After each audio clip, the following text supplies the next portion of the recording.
turn it up, turn it up, turn it up, turn it up.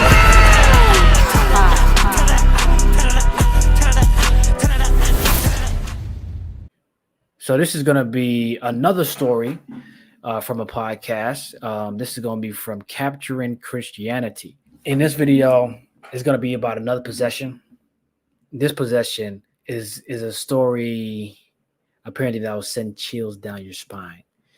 Now, if you were to talk to anybody within this space of them kind of encountering these, possession or exorcism, whatever, you would definitely hear a lot more detail of stuff you never heard before. And actually being in one is a different experience as well. Funny enough, actually, I'll tell you this part after. Let's get to the video. I'll tell you this part after. Yeah, all the facts in that chapter are 100% accurate, other than the fact that I don't say where she's from. She was not from the New York area. There were three amazing aspects of the case, which is one of the reasons I highlighted it in the book. And as a matter of fact, it's one of the reasons that they're making a Hollywood movie out of her. So long story short, it's a fascinating case. It was fascinating to me because even in the view of the exorcist, including this Father Jacques, as well as another guy, they said to me, Rich, this is a once-in-a-century case. I mean, even for a possession, this is the most flamboyant case they had ever seen. So I knew I was dealing with, I had to verify it myself, being a little skeptical. Having said that, it became obvious to me very quickly that she was possessed. I saw her in possessed states. Number two, and as an explanation for why this happened to her, and she knew she was possessed. She was a fairly intelligent woman, not highly educated, but intelligent. She was possessed because she was one of these rare Satanists. I mentioned earlier, Cameron, that there sometimes is exaggeration about Satanists, but this was the real deal. This was one of the real cult Satanist members, not a nice bunch, who literally worship Satan. And since she did literally worship Satan, she was somewhat surprised that she became possessed. Interestingly, she wanted to get rid of the possession while remaining a Satanist, which is a contradiction in terms. It is contradiction. If you're in satanic activity, which is essentially entertaining demonic entities and things of that nature, and they possess you, you've given them legal rights to. And now you don't want them to have those rights. What kind of game do you want to play? Because apparently you don't know the rules, But let's move forward and let's hear what happens in this possession, as the person who is possessed is the Satanist. Okay.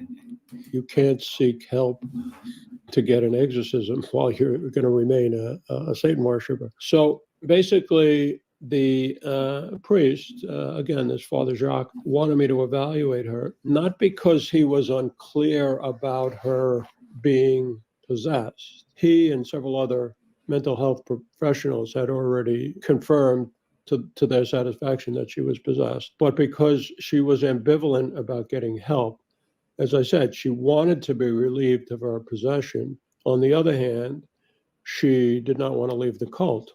So this was obviously a problem. You might say it was a type of ambivalence. And they wanted me to talk to her and discuss that with her and see if there were, also. I'm not trying to make jokes, right? But his face looked kind of like one of those masks that you can take off. I don't know. I'm just looking at the neck area. I don't know. Something looks off to me about it. But that's just me. Let's continue.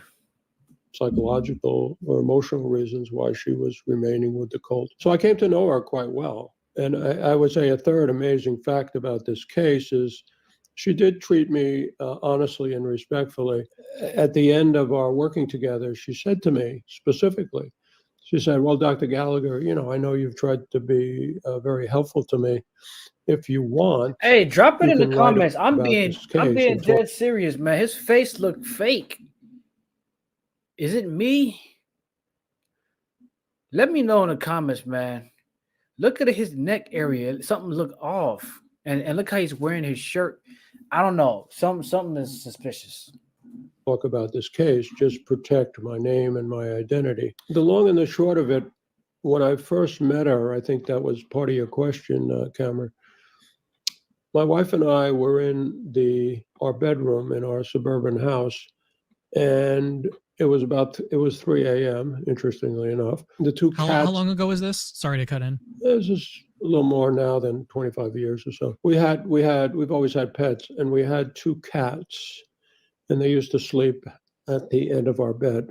They were quite well-behaved cats. Cats can be a little ornery, but they were on the gentle and well-behaved side. And all of a sudden, we were awakened by these two cats fiercely fighting each other. Never seen ever before or since. To the point that they were scratching and clawing each other, going at each other like prize fighters, and we had to separate them. And we really didn't know what was going on.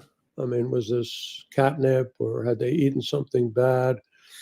We chalked it up to some kind of natural cause. As it turned out, the next morning, actually to my annoyance, the priest brought this woman, whom I call Julia, to my house. I later told him in no uncertain terms, do not bring Satanists to my neighborhood, okay? So they ring the doorbell, I trudge down the stairs, and Father Jacques, somewhat sheepishly, says to me, well, Dr. Gallagher, I'd like to introduce you to this woman I've been telling you about, Julia. And Julia looks at me with a smirk and says, out of the blue, oh, hi, Dr. Gallagher, nice to meet you. By the way, how did you like those cats last night? Now, What? you can imagine I was taken aback. Oh, what? I was taken aback so much by her comment that I didn't really express to her the annoyance I had if she had anything to do with this. I'm thinking, how is this possible that she knew that? I'd never met her before. So anyway, that was the start of my dealings with the Satanist Julia. We had many conversations. She exhibited a lot of, even outside of her possessed trances, she exhibited a lot of, let's call it, psychic abilities. What is a good example? For instance, she would often tell me that she had the ability of what the parapsychological crowd calls remote viewing. In other words, wow. they claim there's this kind of occult third eye in their mind, and they can see people at a distance. It's all kind of occult mumbo jumbo, but it's a real phenomenon in certain people, often people who are occultists, as she was. So she had told me about this a couple of times, and then once she said, I can see the chief exorcist at the moment. The chief exorcist was, I'm 6'5". Oh, I'm a dang. big guy. This guy even made me look small. He was a 6'7" ex-Marine. He was going to be the chief exorcist on the case, not Father Jacques. And she said, well, I can see, he called himself Father A.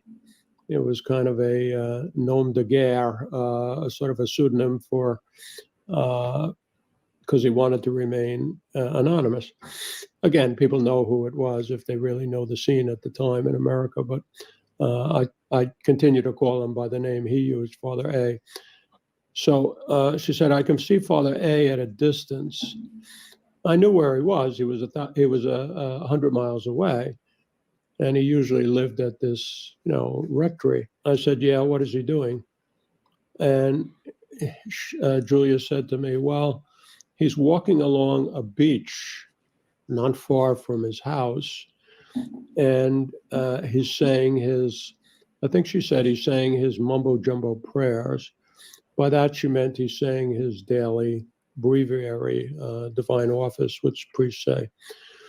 And I said, what is he wearing? And she said, well, he has a blue windbreaker on, and he has khaki pants. I mean, there's absolutely no way she would know that. And I said to her, I think I could joke around a little bit with her at the time. I said, well, Julia, Miss Smarty Pants, I'm going to call him on the cell phone right now. So I called him, and he didn't know why I was calling. And I said, what are you doing? And he said, oh, I'm usually at the rectory, but I decided I would take a little drive to the beach and say my prayers, the divine office, walking along the beach. And I said, and what are you wearing? And he said something to me like, who wants to know? And I said, just humor me, Father. He said, well, I have a windbreaker. What color? Blue. And I have my khakis on. And it actually dawned on him, because he knew I was in the process of evaluating Julia. He said, oh, I know, Rich, what's going on. You're talking to Julia, and she's describing me, right? He said she would have no way of knowing what I was doing. And I said, yes, Paul, that's a very good guess on your part. Okay, so I guess that's where it ends. I was a little more interested in hearing about whether, like, if he exercised that thing out of her or whatever it may be. Let me see here. If there's any lead up to that. Okay, well, I can't find that part at the moment, but what I do want to say about that is, she definitely is getting that from, what people know as like familiar spirits, they call it, and or a demonic spirit. You could just say that, to make it generally simple. And basically, she's communicating or is in communication with these spirits that can give her that information, and that's how she sees. She don't really see it, you know what I mean, unless if she astral projects, whatever. But pretty crazy.